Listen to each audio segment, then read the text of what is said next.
Oh, for fuck's sake, can you believe it?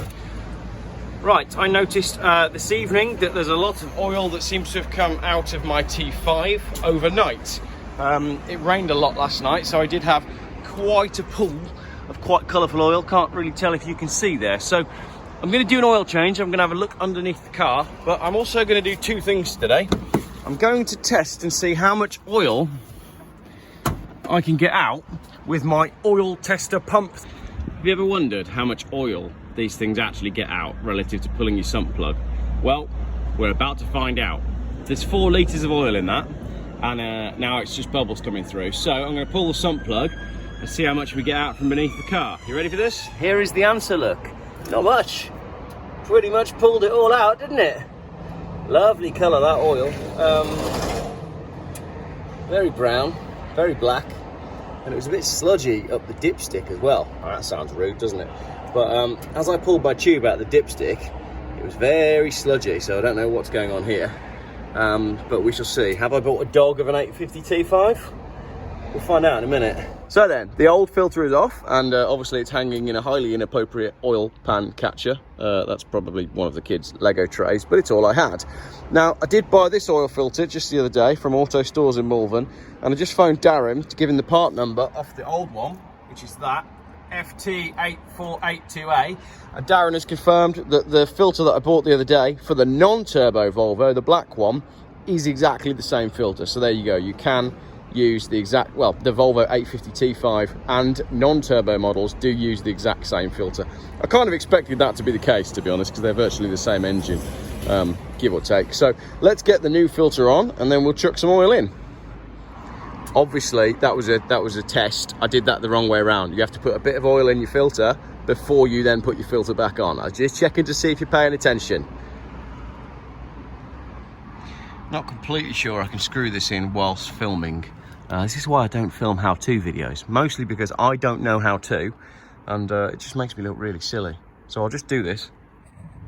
There we go, that is the new filter in place. Still draining some oil out, so I'm going to get my pressure washer out and clean my driveway of all the oil that leaked last night. I might sort of clean the engine bay whilst I'm at it, whilst this final bit of oil drips from the pan. There's all sorts of leaks underneath this car. One of them that I found, I'll show you up here, look. Ugh. Right, this pipe here, I'm pretty confident it didn't come with 4 Jubilee clips on it from factory. 5 actually, but there's one loose one here. So this pipe is obviously knackered and leaking, so that pipe needs replacing. You can tell me in the comments what pipe that is. It looks to me like it's coming out of the radiator, so that'll be a coolant pipe. This top hose here as well is looking tired. I've got one of these in stock. I'm sure that's the same hose that I replaced on my Volvo 850 diesel. Now, it's a pretty decent idea to replace all your hoses pretty much at the same time, so I might get involved here and get some hoses replaced. If you're seeing anything in the video that you think, here Geoff, that shouldn't be there, that's not right, and I don't mean my wife's parcel that was delivered whilst I was servicing the car, you can guarantee I'm going to close the bonnet down on that, can't you? Absolute guarantee that I'm going to forget that I've put that there and close the bonnet down. So yeah, it's just an old Volvo, isn't it? I mean, we'll get this on the ramp when I get down to Lyndon's unit, but he can't do that until tomorrow night. And tomorrow, I'm meeting Joseph Lloyd.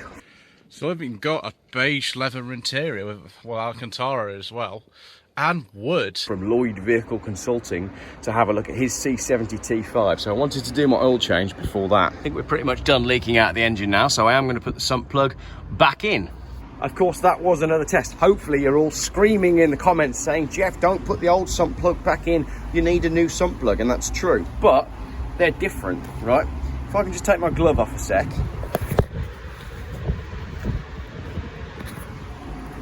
So check this out. This is the old sump plug here, which is a 15? No, 16. It's a 16 because it's on my socket, look, from when I took it off. So that's a 16, but my new sump plug that I got the other day is not a 16, it's a 17. So, go figure. Am I about to put the wrong sump plug in? Let's find out if this actually goes in, which is of course what she said. Now of course, it's not actually the end of the world if this doesn't screw in, the new one I mean, because I can just put the new the new washer can just go on the old sump plug. So this is the new one, and I can confirm that it seems fine. It's a bit wobbly. Let's just try that against the old one. Let's just check that I'm not being totally stupid. Is the old one also wobbly? So that's warm under it. The old one doesn't even go in. Why do I feel like it had the wrong sump plug in it to begin with? Right, forget it. We're going to use the new one. So there we go. It was leaking from the sump plug anyway, actually. I had noticed that it was weeping from the sump plug. I've come under here without all my tools. I need my 17mm piece. Again, this is why I don't make how-to videos. Don't do it the way I do it. Just take it to a garage. Of course, by this point as well, you should technically have made... Oh, for fuck's sake, can you believe it? I just dropped my fucking bit in there. Oh my gosh. At least I was filming.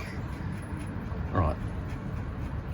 So what you do now is you put that in the bin and you go buy a new set of sockets from Alfred's. It's just tight, but not... I've just nipped that up so it's tight, but not like stupid tight. That's sort of the way I do things. If you're in the comments being like, oh, Geoff, you need to torque that up to 8.7531 and you've got to do it exactly. Look, it's not leaking, it should be fine. And Mr. Joseph Lloyd, if you're watching, I hope you appreciate it because I'm doing all this for you.